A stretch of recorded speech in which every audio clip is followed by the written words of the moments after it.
The door opened, and there stood my mother, Margaret, holding a wine glass and dressed in her usual emerald green velvet dress she reserved for Christmas Eve. Her face lit up with an almost practiced smile, and for a brief moment, I allowed myself to believe it was genuine.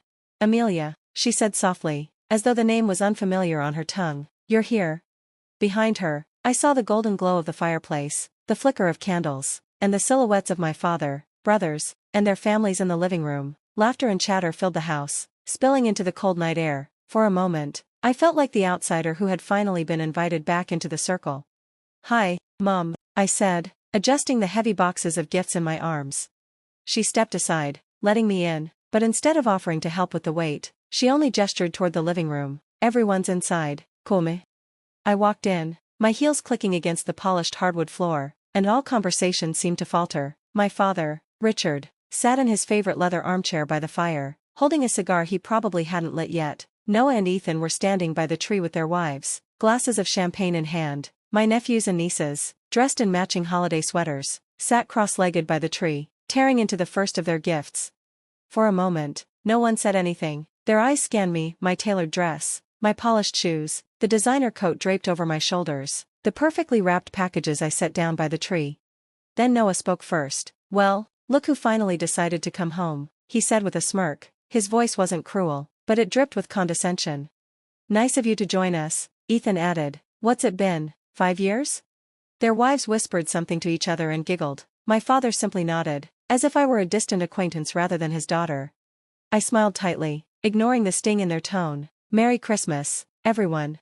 The evening unfolded like a play in which I had been cast as the outsider. I tried to make conversation, asked about their work, their children, their lives. They answered politely, but with the kind of politeness reserved for strangers. Nobody asked about me, not my company, not my achievements, not the life I had built. It was as though the past 5 years hadn't existed, as though I were still the invisible girl they had always overlooked.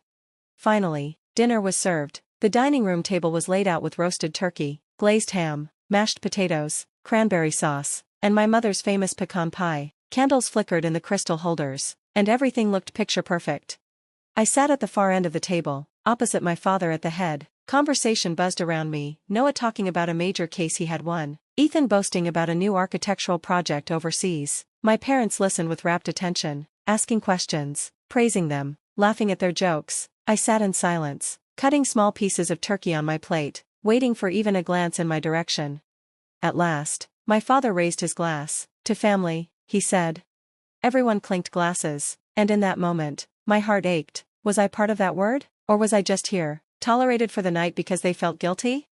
When the meal ended, I decided it was time. I rose from my seat and went to retrieve the gifts I had carefully chosen. Carrying them back into the dining room, I placed them in front of each person with a proud but nervous smile. "I wanted to do something special this year," I said, my voice steady, "for all of you, to show you how much you mean to me, even if I haven't been here." One by one, I handed out the gifts. My mother gasped when she opened the Tiffany bracelet, slipping it onto her wrist with a delighted smile that seemed more about the jewelry than about me. My father's eyes widened as he examined the vintage Omega watch, and for the first time that night, he actually looked at me. Noah unwrapped the envelope and whistled at the travel documents inside. "Italy? Seriously?" He glanced at his wife, who squealed in excitement. Ethan, upon seeing the check and the model of his building, stared in stunned silence. For a brief moment, the room seemed to shift. I had done it. I had surprised them, impressed them, maybe even touched them. But then my father leaned back in his chair, swirling his glass of wine, and said, "Well, Amelia, you certainly know how to spend money." The laughter that followed from Noah and Ethan cut through me like a blade. "Trying to buy your way back into the family?" Ethan joked, smirking. My mother touched her bracelet, her smile fading into something colder. "It's very generous, dear, but you didn't need to go this far." And then came the final blow. My father raised his glass again, this time looking straight at me. "You've always been dramatic, Amelia, first running away, now trying to play the hero. But family isn't about money, it's about being there, and you weren't." The words hung in the air, heavy and cruel. My chest tightened, my throat burned, and the warmth of the fire suddenly felt suffocating. That was the moment I realized, they hadn't changed at all. I smiled faintly, blinking back the sting in my eyes. "You're right, Dad," I whispered. "Family isn't about money, but it also isn't about forgetting your own daughter exists." The table fell silent. My mother's fork clattered onto her plate. Noah shifted uncomfortably. Ethan cleared his throat. And in that silence, I knew something inside me had shifted forever.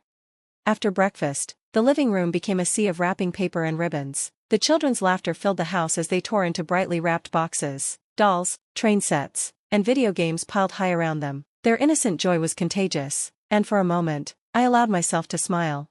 I had waited for this moment, my chance to finally reveal the gifts I had so carefully chosen. I handed them out one by one, watching eagerly for their reactions.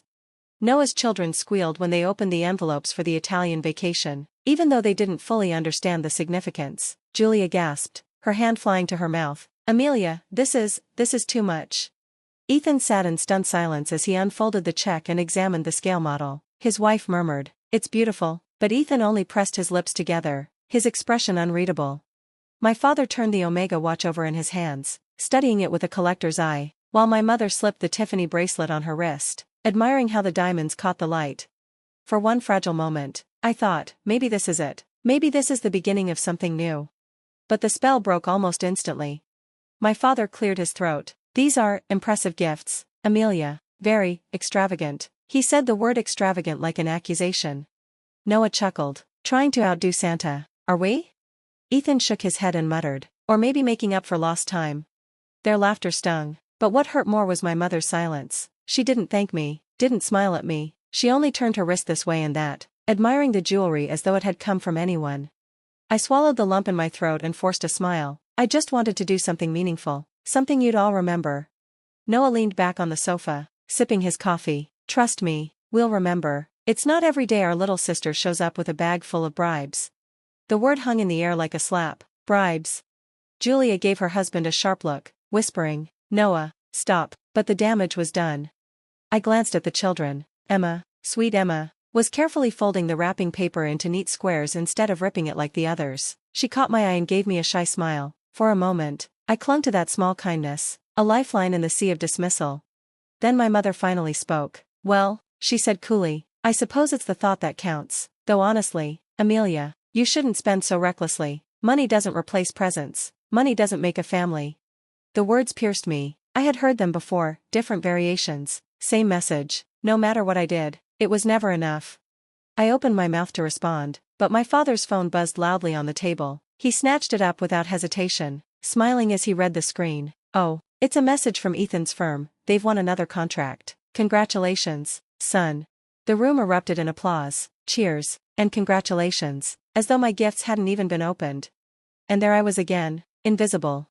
I excused myself quietly, retreating to the cold silence of the guest room. I closed the door and leaned against it, trembling with the effort of holding back tears. My chest felt heavy, my hands shook. They hadn't changed, not in 5 years, not ever. I stared at the suitcase in the corner of the room, half unpacked, my carefully chosen clothes folded neatly inside. For a fleeting second, I considered packing everything up and leaving without a word, walking out of this house, this charade, forever. But something inside me whispered, not yet. Because this Christmas, for the first time in my life, I wasn't just Amelia, the overlooked daughter. I was Amelia Caldwell, the woman who had built her own life, her own empire, her own power. And I had one more surprise left for them.